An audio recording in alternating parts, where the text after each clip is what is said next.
Good evening. This is the regularly scheduled meeting of the Warren Planning Board, Monday, November 28th. It is important to remember that anyone, the public wishing to submit written comments must do so by 4 p.m. on 11/28 or emailing them to Bob Ruley. We have a quorum. We don't need to do a roll call there.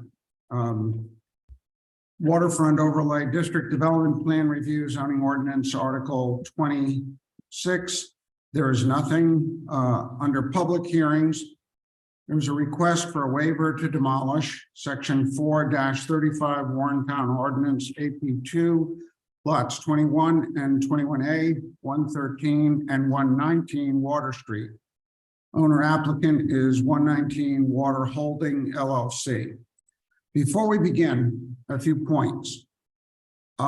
This is an opportunity for folks to comment on the proposed demolition and the proposed demolition only, not about the scale of the building, parking, or any other element. That is the purpose of this meeting. This doesn't mean that you won't get a chance to speak about this meeting should the plans change. We asked the applicant to take a look at the plan in light of the public comments. We discussed the fact that it issues related to proportion and style.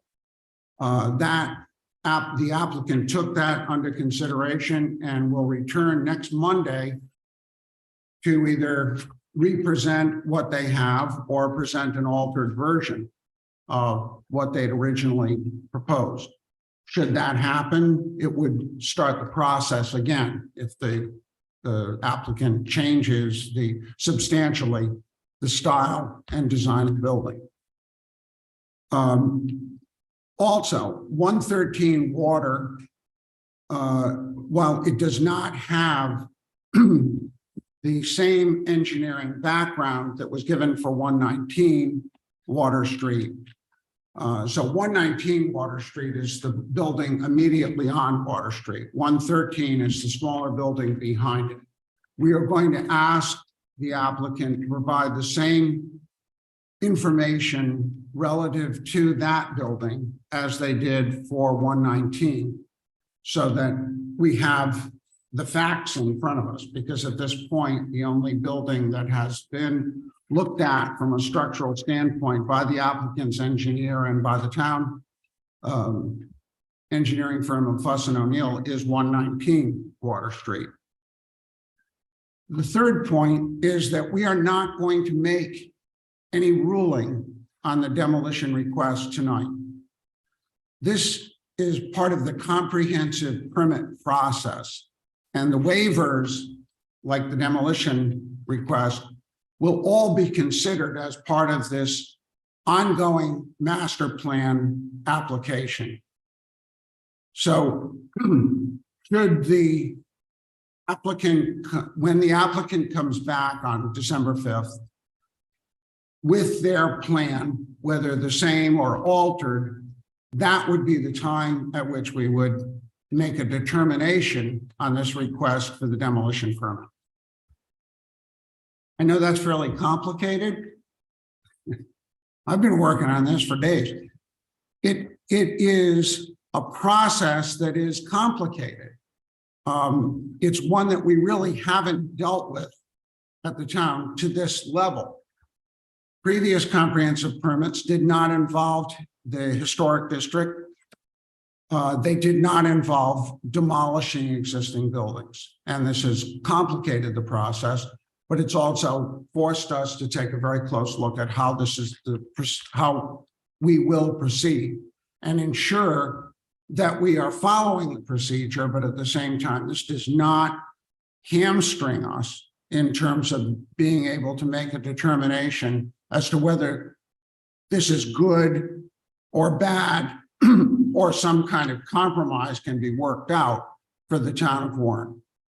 So those are the salient points to keep in mind. if you are going to speak to this demolition specifically, we ask that you please don't mention other elements of the plan. Two reasons for that. One, that's not why we're here. And two, the situation may change as of next Monday. So you may want to hold your comments on the structure, the parking, those other elements until next week. Mr. Chairman, as it relates to the existing proposal, the public comment has been closed as to that existing proposal. Right, and we made that clear. Not only did we allow the public comment without rebuttal at a meeting 2 meetings ago, but we also accepted written comment up until the following meeting. So there's been a tremendous, a good deal of time allowed for those. We have received comments prior to this meeting.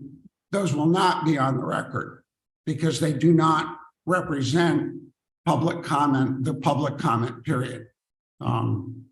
That said, should the applicant come back with another plan, it would go through a similar public hearing.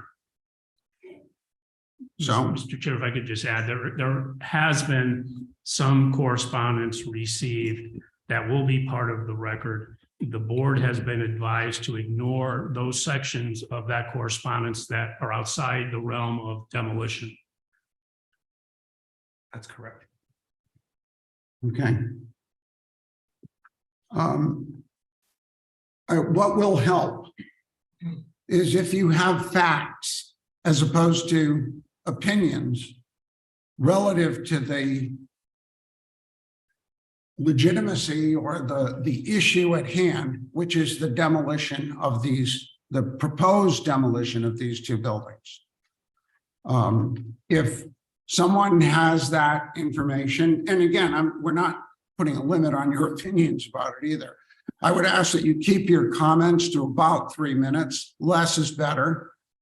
And if you are saying something about the demolition, if you follow someone else and you're going to say exactly the same thing without providing any new information, we ask that you simply say, I support that position. We do this to make sure that we're not here past 9 o'clock, which is when nothing good ever happens. So, Mr. Chair, you need a motion to open the public comment if that's. I think the first part is Mr. Cabral's presentation. yeah, before we go there, we've asked the town building official, Matthew Cabral, to come in and explain the status of these two buildings as of now. They have both been noted by Mr. Cabral as unsafe for human occupancy. That is something that has happened between the last meeting and this meeting. So I'll turn it over to Mr. Cabral, and then after that, we would open it up for the public comment. Thank you. Thank you for having me here tonight.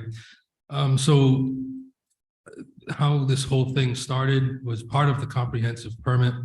I was approached because there was a engineering report that was created by the owner that stated that the basement level was in disrepair. At that time, that's when I requested that we have a peer review of the engineering report, which was done by Fuss O'Neill. And that report came back and it also stated that the building was not safe for occupancy above the first floor. So I was able to get to the building with the owner and the fire chief. We conducted an inspection, and both reports were similar. And what I observed that inspection was what the reports had stated, that the lower level was in disrepair.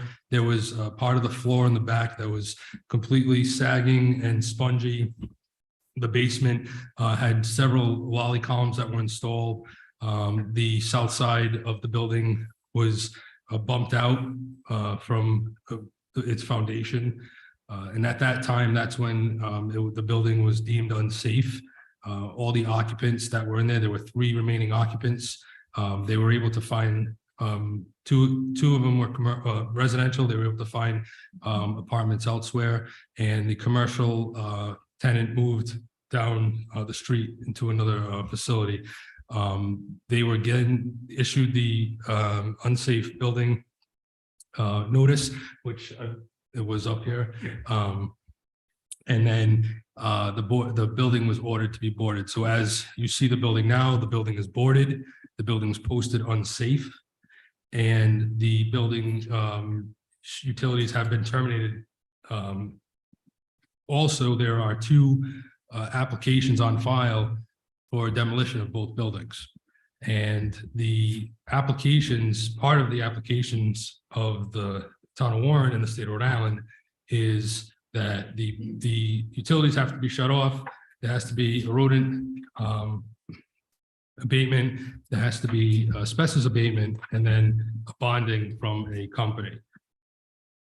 Caveat in the town of Warren is if it falls in the voluntary historic district, then we have to have the approval of the voluntary historic district or the town council. Now, because this is a comprehensive permit, obviously it's different. That's why we're here tonight.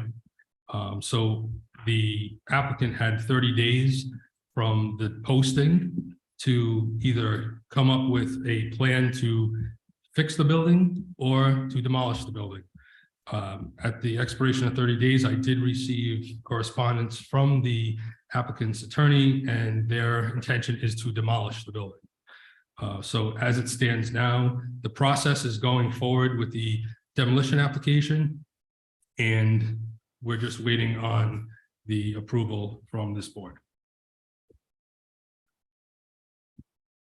And 113 in without the engineering report, but in your estimation? So 113 was similar. Again, an application was put into the building official's office for demolition of 113 Water Street. 113 Water Street, there was no engineering report on that. However, that building has been vacant for over a year. When I did the walkthrough inspection, the building was deemed unsafe. There's holes in the floor, ceiling, and walls. The building it's just not in any shape for human occupancy. So that also was boarded, and the utilities have been terminated to that building as well. And the process of the demolition application is in your hands.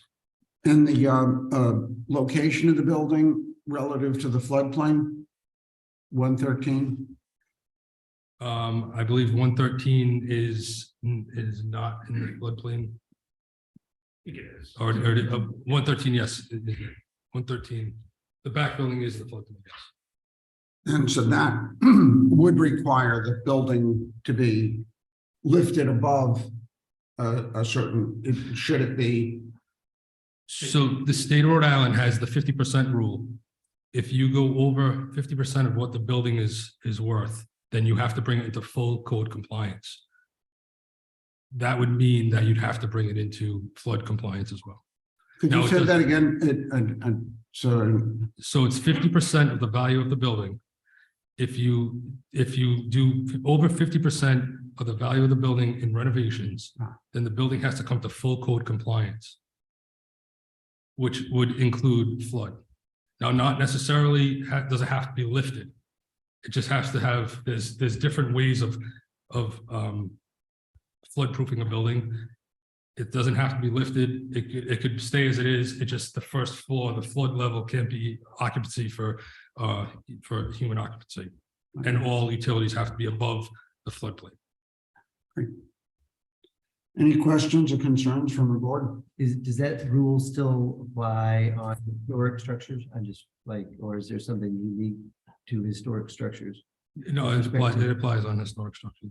So a historic building would have the ground floor could no longer be occupied? If you go over 50% of the value of the building, yes. Anyone else? So like monetary value, that's what we're looking at, not like percentage of building adaptations. it's the assessed value of the So building. Okay, the so assessment the is- assessed value, okay. The improvements in the Got land is zeroed out. That calculation. Okay. There being no further comments or questions from the board, I would ask for a motion to open the public comment period. I'll make that motion. Someone second it. Ashley seconds it. All in favor? Aye. Those opposed? Okay, if you would like to say anything about this, we ask that you state your name and address and present the information that you'd like to. If not, you would have to come up here to speak.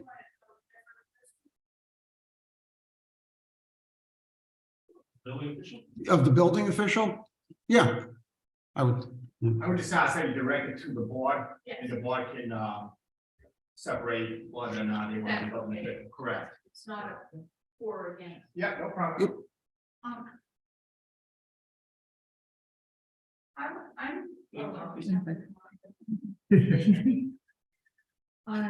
My name's Leslie Hartwell and I live at 17 Campbell Street. And I'm confused as to what becomes of the building if either the previous owner chose never to renovate and the place was condemned, or the current owner decides to does not get permission to demolish and now owns this property. What are the requirements then for this property to be upgraded, or what's to become of a property such as this under these circumstances? Especially in his district, Right. but anyway. Well, there's a second step. This is deemed unsafe. Right, The second step is, Matt, I'll let you explain that. So over time, there's two, so the state of Rhode Island has two different statutes when it comes to an unsafe building. One is unsafe and one is hazardous. So an unsafe building is what 119 and 113 Water Street is now, unsafe for human occupancy. If the building stands as it is and just keeps deteriorating and deteriorating, and it's deemed that it's unsafe, hazardous to life safety, where it could fall down, it could potentially catch fire, then at that time, the town could take action and remove the building.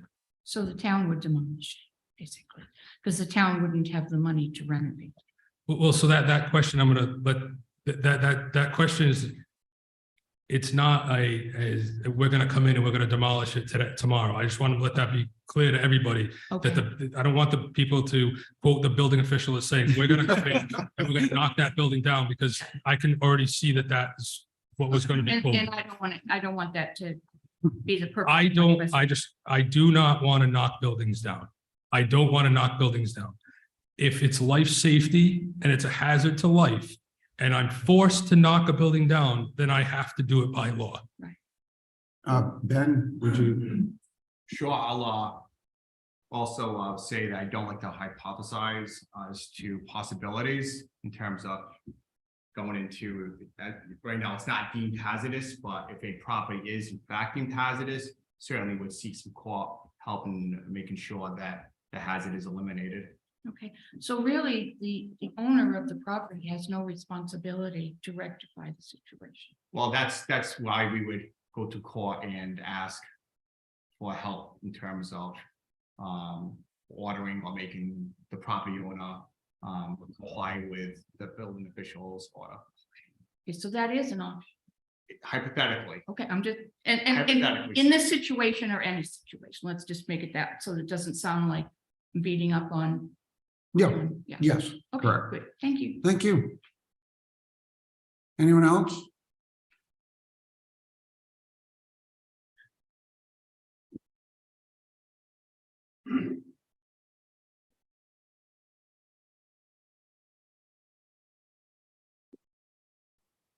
Whoops.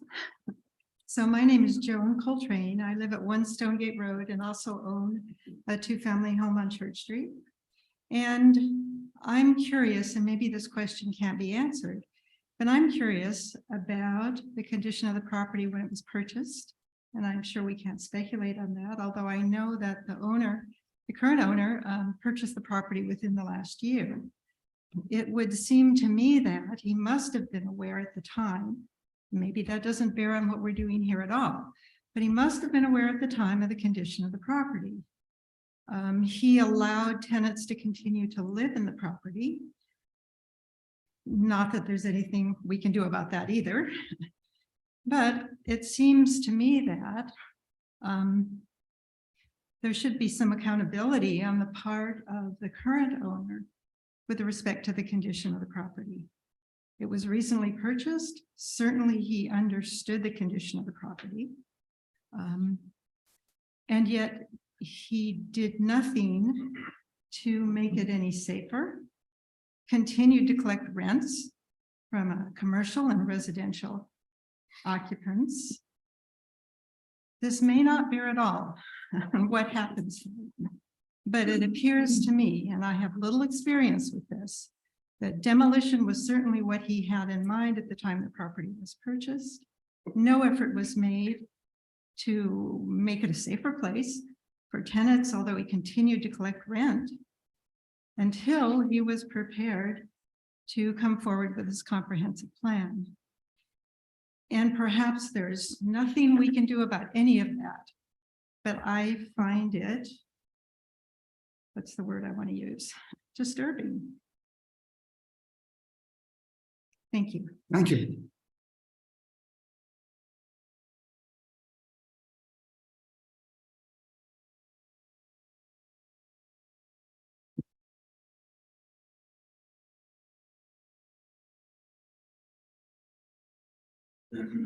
Hi, Paula Silva from 28 Linden Street. I had a couple of comments. I wanted to ask the building inspector, you say that the 50% of improvement puts in action lifting the building or not utilizing the first floor of 113. What happens if you do $50,000 worth of work in 2023, and then in 2024, you do another 50,000. If you spread that out, you shouldn't have to abide by any lifting of any buildings. Is that correct? So I just want to clarify, it's not so much lifting a building, it's making it flood compliant. Right. So, and that is correct. It's within 1 calendar year. Okay. So essentially, you could repair that building, whether it's been condemned or not. And it could be occupied as it is, if it's done in that manner over time. Ben? Sure, I would actually ask the building official not to respond to that as it's speculatory in nature. And I just don't feel comfortable having him answer that, as we don't know how much money. Matter of fact, we don't even have engineering reports on that property. So I think that any answer he gives right now is going to be too much speculation. And I don't think that's fair to the community and to the applicant. Okay.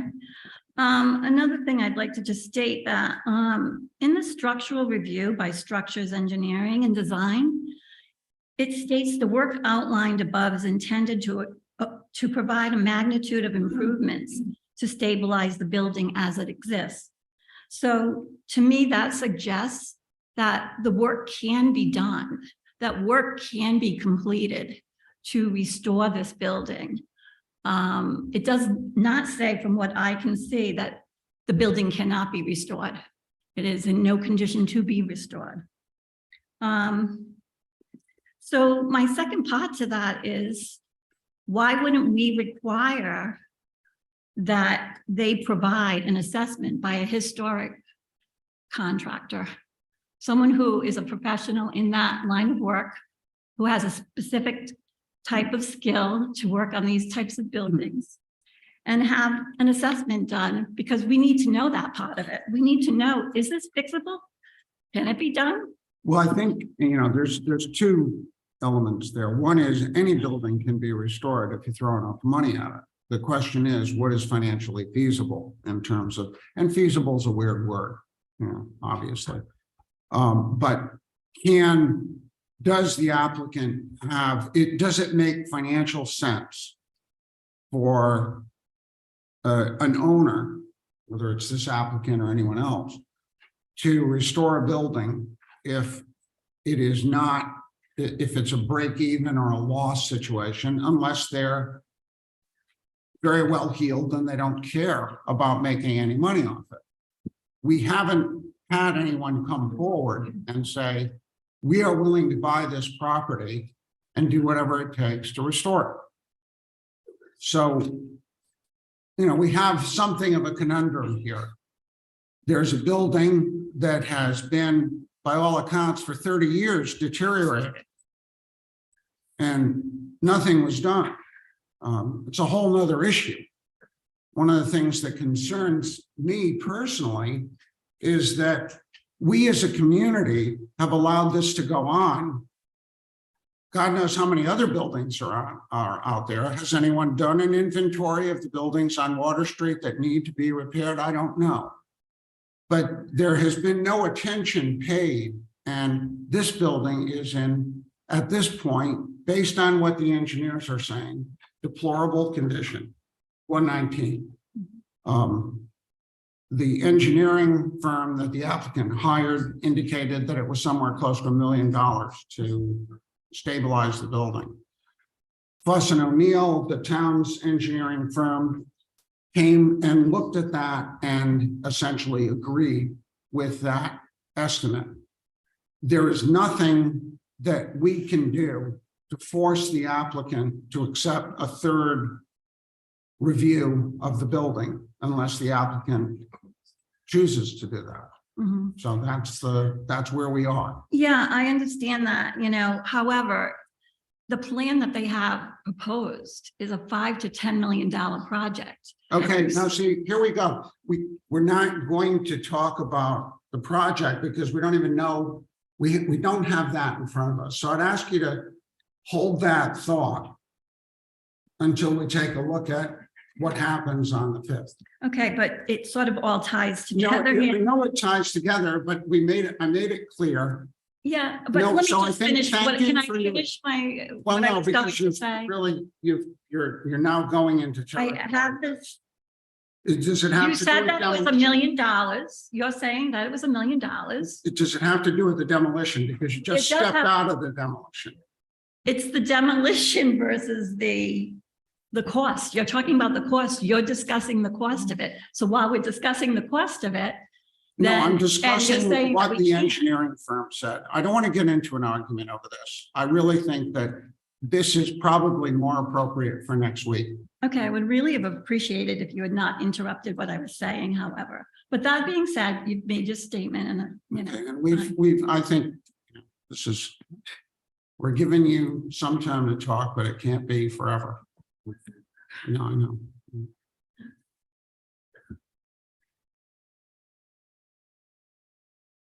Good evening. I'm Ned Connors from 39 Dyer Avenue in Riverside. The required findings that the applicant has to show with competent legal evidence are in 7 areas. One very important one is the one that has to do with that this project, this planned project, will not have any significant negative impact on important historic or cultural, important historic or cultural assets. When, I'm not going to run on and on about this, but when will we, the public, be able to see that competent legal evidence that the applicant has submitted to demonstrate that, number one, not only will there be no negative impact on these historic and cultural qualities of the region, of the area, but that in the words of the actual Rhode Island general law, that this project has to actually work to preserve those assets. I didn't write this law. I mean, you know, it almost sounds onerous to me, but yeah, that is the law. Again, I think what we're looking at here is just a fact-finding mission on the demolition. We're not going to make a determination on it tonight. I'm hopeful that there's going to be some different presentation made to us on the 5th, but I can't promise that because I'm not privy to what the applicant is considering doing. I think at that point, your concern is valid and needs to be addressed. You know, this, as I said earlier, this is a complicated process. We're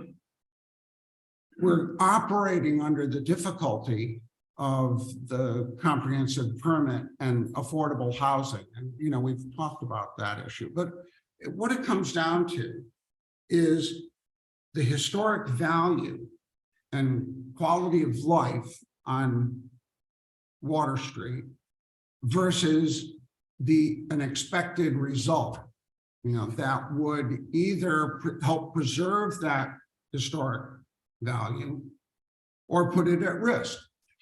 Should it put it at risk, that will be part of our deliberations. We're not going to I can't give you an answer No, tonight. no. Well, my But actual question though, it's a concern. Yeah. And it is, you know, when I started, I said, you know, we had 2 other comprehensive permits that were quite different from this. There were other issues. because they weren't in the district. No, Yeah. and so this is very important to us. So important that we have this special meeting, a meeting in the end of December or next week. And my sense is that it will probably go to the 3rd meeting. But you have been heard. You know, the people who are concerned about the historic value of Water Street and the potential threat that inappropriate development would cause Yes. has been heard and understood. Yeah. You know, this isn't just because the state legislature says we've got a comprehensive permit, we need more affordable housing. That's why we have a comprehensive plan. We've determined that there are certain areas that are worth preserving.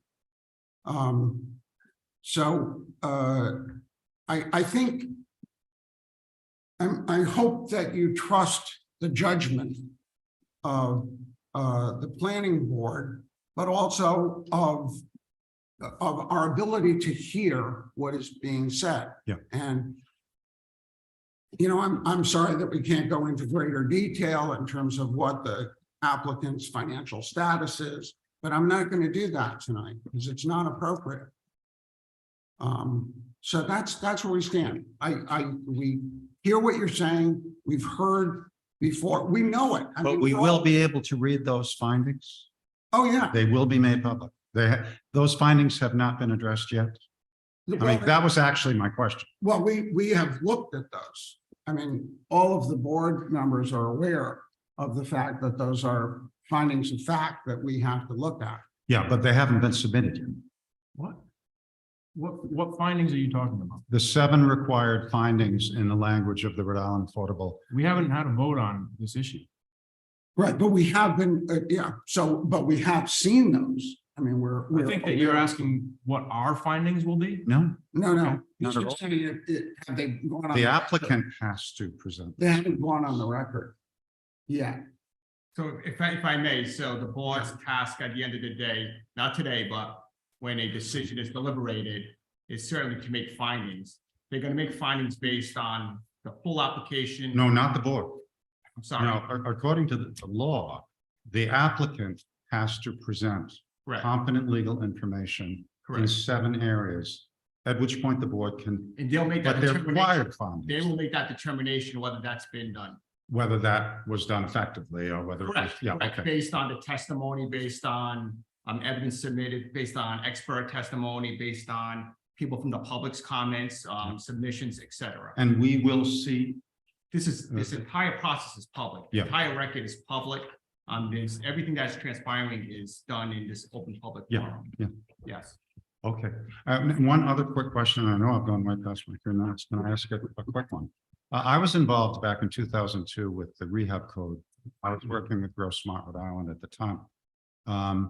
And the code that you were talking about is that separate from the rehab code as was passed by the state legislature in 2002, which allows a whole set of different standards for buildings that are certified as historic, and there is a process by which you fill out an application for 119 Water Street, for example.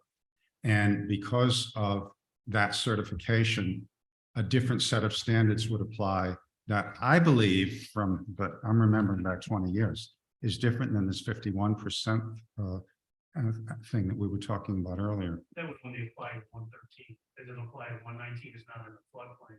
No, this was not about floodplain. This was about It's historic just status, certified. National Register status. It's not, right?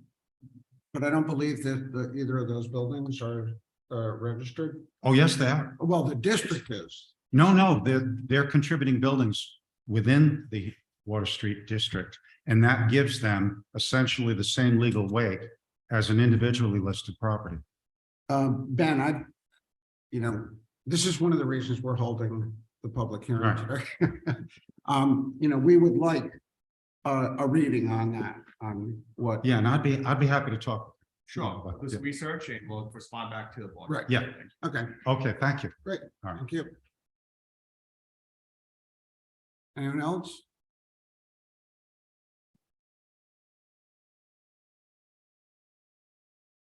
Hi, Joseph Gilberti, 21 Sisson Street, right behind the Water Dog. I don't have any facts to add to the discussion of knocking these buildings down, but I just want to stand with the community and agree with everything that's been said so far. Great. Thank you. Thank you.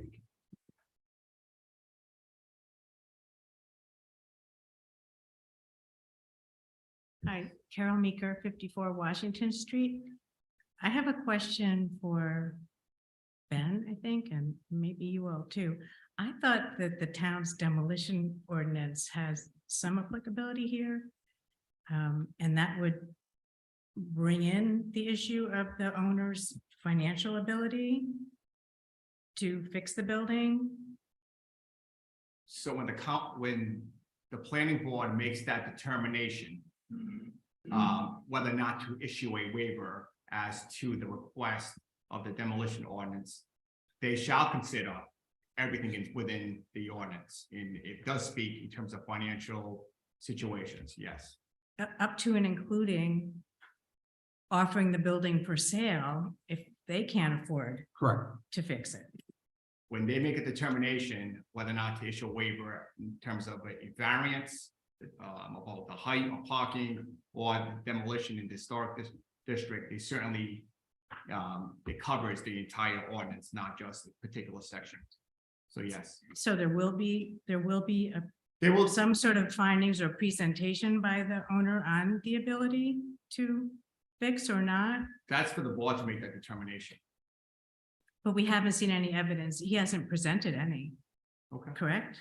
Am I wrong about that? I'm trying to tie it into the demolition. No, ordinance of the no, town. they have, you're correct.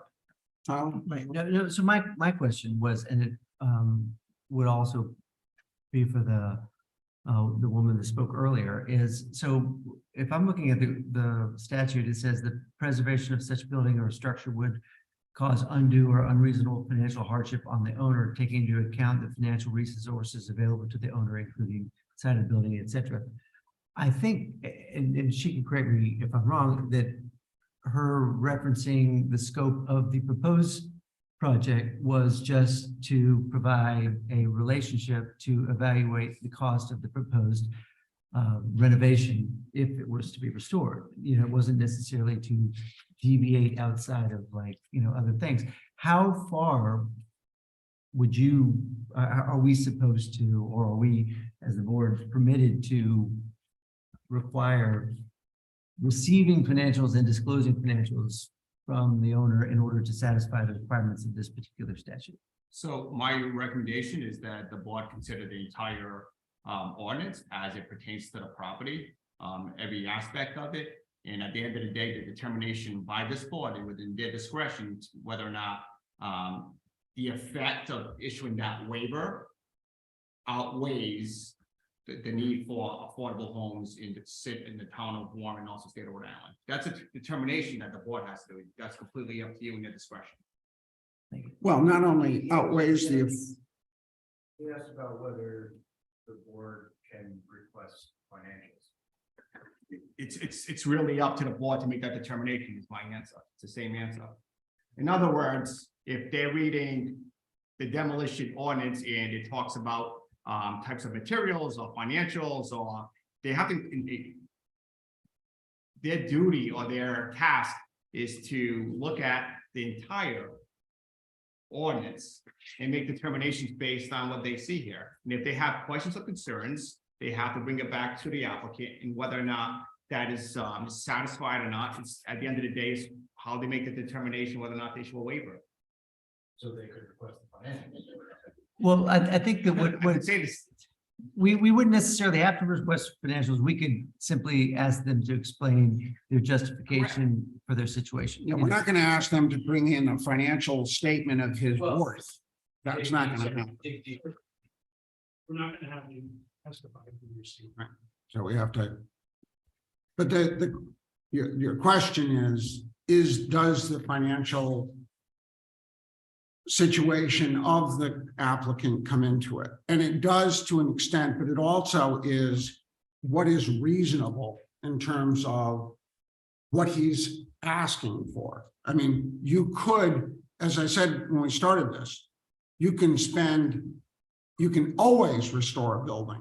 There's always, if money is no object, then you can do it. The question is, what is financially viable in terms of restoring a building and having it maintain its value? And that's a complicated series. It's not simply the guy's spending this much, so he's obviously got enough to restore it. Those two things are not the same.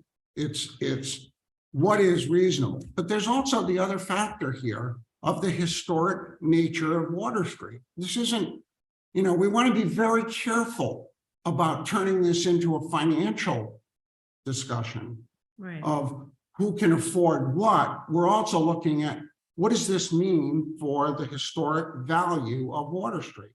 So these are factors. I'm not discounting it, but I don't want to go too far down this road until we have a better sense of what the applicant is going to come up with next Monday.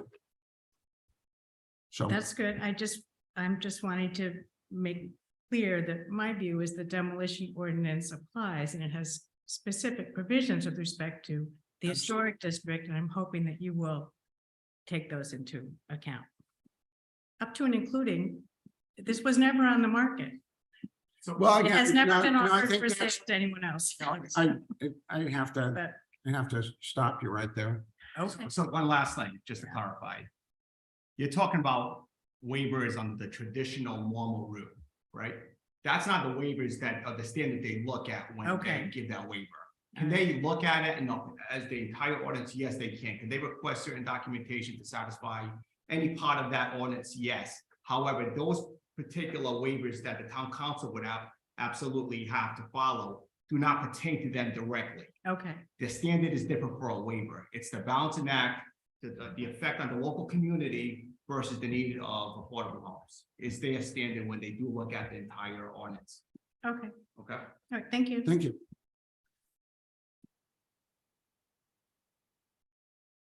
Anyone else?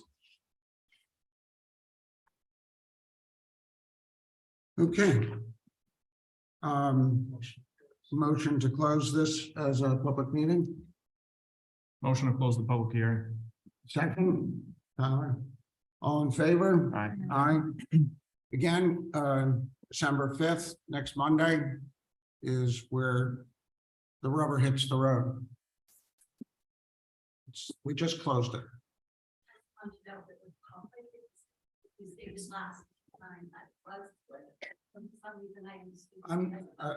So it may clarify, it is not a public hearing, it's a public meeting. However, I believe the chair stated that if there's a significant change to the application, right, in his determination on the board determination, he may ask for an additional, public hearing, allowing the public to give input in the new application on the changes. Okay. Might want to pause for a few minutes if these people are gonna- Sure, yeah, if you'd like to leave, I'm not sure you want to sit through the housing element of the comprehensive plan, but if you'd like to, feel free.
I have the damnedest time with these microphones.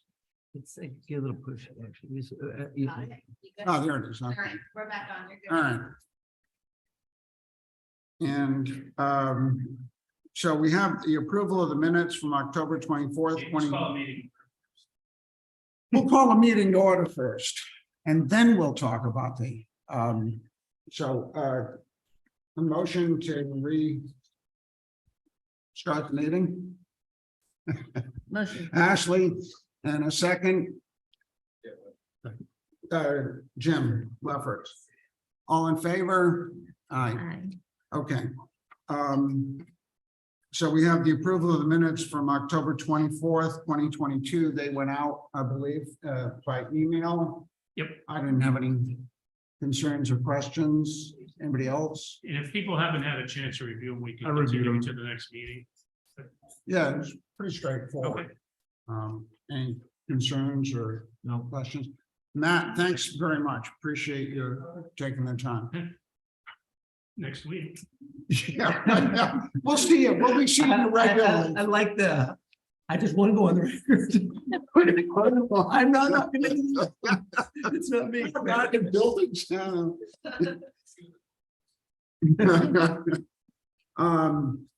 Okay, so the old business is the housing element in the comprehensive plan. And to the vote on the minutes. Oh, I'm sorry. No, we didn't. A motion to approve the minutes from October twenty-fourth. Motion to approve the minutes from Uh, October twenty-fourth. Brett, and a second. Ashley, all in favor? Aye. Aye. So, anything else? Bob, in answer to your question, these special meetings, I'm on a lot of travel, so I'm gonna be in California next Monday. You're not gonna be here next. Just tell me. No, I'm just saying, you asked if we were gonna be here, so I'm sorry, I'm not gonna, You can't make it next Monday? I'll be in San Diego, California. Okay. Government, So that- government travel orders. No, so that means that Matt's out. we were kind of hoping you could make it because that, if they came in with a new presentation, you'd be able to do that. So, yeah, just going forward and just want to be attentive to schedules. We need 5 for quorum. We're at 8 members now, and 1 member is out on a health issue, so we're 7. As of today, only 6 members are eligible to hear the existing master plan application. If they come back with a revised plan, then Ben and Tony correct me, but I think that we start again in terms of the hear that revised. Just depends on how significant change. Right. is. I would say removing a floor is significant, but I would say so too, yes. so my goal is an understanding that people have travel schedules, and I just want to make sure that we can at least keep 6 members engaged in case we have to get to 5. 5 is the break point for us having a forum. Ben, the Charter Commission had proposed a smaller planning board. What is the next step on that? Because it was approved by the voters. That goes legislature. Yeah, I think it's not effective, first of all, until January, right? And then, in May, if it's done through enabling legislation, then that may also need to be changed prior to becoming effective here. I'll look at that, I'm not. We would probably do that through the renewal process. So would, Yeah, correct, but Bob's right, it goes a majority of the current, of the, not the current, of the membership. So you're still acting on the 9, so 5 people. even with 7 and 2 Yeah, alternates. yeah, it's a Okay. Majority of the membership, not the current membership of the membership. It's just 9. We're currently 9 and need 5. Yeah. Correct. Okay, Do we know when the other meetings will be? I mean, I know we published the 23, but did you say there's going to be another meeting in December sometime? When will that be? Essentially, I mean, we don't have a regularly scheduled meeting in December because of Christmas. You guys think that, I don't know. Screw that. But I mean, we might need to, after next week, just looking at what people's availabilities are, we might need to have another meeting in December. or how about January? Or if we go to early January and then have the regularly scheduled meeting. I mean, the problem with Christmas is that New Year's is right on that. Heels of it. Christmas cost. Yeah, well, Christmas is a problem. I guess my last thing I'll just say is I value my participation in here. And when it's the 3rd, when it's our regularly scheduled, I kind of plan around that, the 4th Monday. But when we get the other ones, if I know in advance, I can block it out, but otherwise the government has me go all over the place. I know you missed a couple of meetings, but we're 4th Monday, so, I mean, we get it, I mean, it's hard for everybody.